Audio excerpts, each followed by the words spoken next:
नमस्कार. Neelam recipe and ब्लॉग्समध्ये आवाजावरून अंदाज येतो की क्रिस्पी आणि कुरकुरीत वेफर्स बनवायचे आहेत. अजिबातच तेलकट न झालेले, हातावर दाबून पाहिले तर कटकन आवाज होईल असे वेफर्स बनवायचे आहेत. दिवाळीतले सर्व गोड पदार्थ खाऊन खाऊन कंटाळा आला. आता सर्वांनाच काहीतरी चटपटीत खावंसं वाटतं. त्यामुळे सर्वजण आवडीने खातील असे आपल्याला कच्च्या केळीपासून वेफर्स बनवायचे आहेत.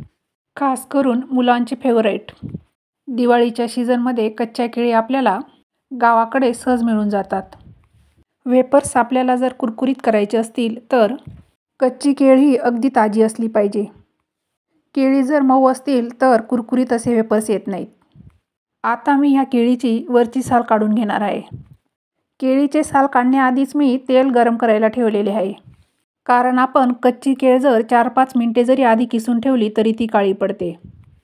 त्यामुळे आपल्याला एकेकाच केळीचे साल काढायचे आणि त्याच केळीचे वेफर्स करायला लगेच घ्यायचे आहेत. केळीची साल अगदी सहजपणे निघून जाते. दुसऱ्या बाजूला आपले तेलसुद्धा अगदी कडकडीत गरम झालेले आहे आणि गॅससुद्धा मोठ्या आचेवरच आहे. वेफर्स बनवण्यासाठी माझ्याकडे बटाट्याचे वेफर्स बनवण्याची किसणी किंवा मशीन आहे. तुमच्याकडे ह्या किसणीला काय म्हणतात ते मला कमेंटमध्ये कळवा. तेलामध्ये टाकल्यानंतर अगदी 25-30 सेकंदातच वेफर्स तेलामध्ये तरंगायला लागतात. वेफर्स तेलामध्ये हलके व्हायला लागले की लगेच बाजू पलटून घ्यायचे. 1 ते 1.5 मिनिटातच आपली पहिली बॅच तळून तयार होते.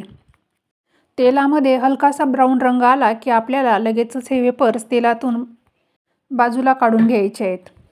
आता मी दुसरी केळीसुद्धा अगदी झटपट वरची साल काढून तयार करून घेणार आहे.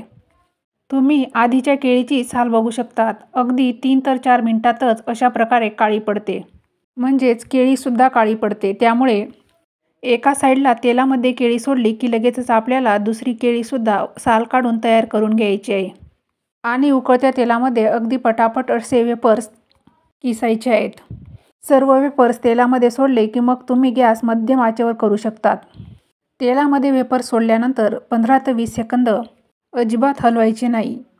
ते आपोआप वरती आले की मगच त्यांची दुसरी बाजू पलटवायची आहे. टाकल्यानंतर लगेचच हलवले की ते एकमेकांना चिकटतात. कारण केळी ह्या खूपच चिकट असतात. केळीची एक बॅच तळण्यासाठी जेमतेम 1 ते 1.5 मिनिटे लागतात. तुम्ही बघू शकतात 1 ते 1.5 मिनिटातच आपले कुरकुरीत आणि क्रिस्पी असे वेफर्स तयार होतात. तेलामधून काढल्यानंतर सुद्धा वेफर्सचा रंग डार्क होतो. त्यामुळे आपल्याला अगदी हलकासा ब्राऊन रंग झाला, तेलामध्ये हलके झाले की लगेचच आपल्याला बाहेर काढायचे आहेत. अगदी कमी तेलातच मी अर्धा डझन केळीचे वेफर्स बनवलेले आहेत. अजिबातच तेलकटसुद्धा झालेले नाहीत. आता हे वेफर्स चटपटीत आणि चविष्ट बनवण्यासाठी आपल्याकडे जे उपलब्ध असतील ते मसाले वापरायचे आहेत. आता मी हे वेफर्स थोड्याशा मोठ्या भांड्यामध्ये काढून घेणार आहे. कारण मसाले हे सर्व वेफर्सला चांगल्या प्रकारे लागले पाहिजे. वेफर्स थोडे पसरून घ्यायचे आहेत आणि त्यांच्यावर माझ्याकडे उपलब्ध असलेला पनीर मसाला आणि पावभाजी मसाला अंदाजे अर्धा चमच वापरणार आहे.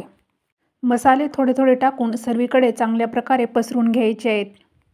तुमच्याकडे कोणत्याही प्रकारचा जो चाट मसाला असेल तो तुम्ही वापरायचा आहे.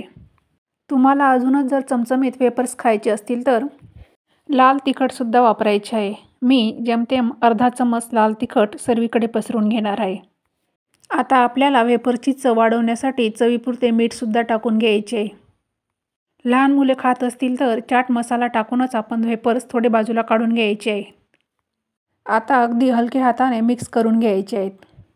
मसाले सर्व वेफर्सला लागतील अशा पद्धतीने आपल्याला हे मिक्स करायचे आहेत. आता तुम्ही हे वेफर्स एखाद्या काचेच्या बरणीत भरून स्टोअर करू शकतात आणि हवे असतील तेव्हा मुलांनाही द्या आणि स्वतःही आनंद घ्या. सतत खाऊ वाटणारे आपले वेफर्स तयार झाले.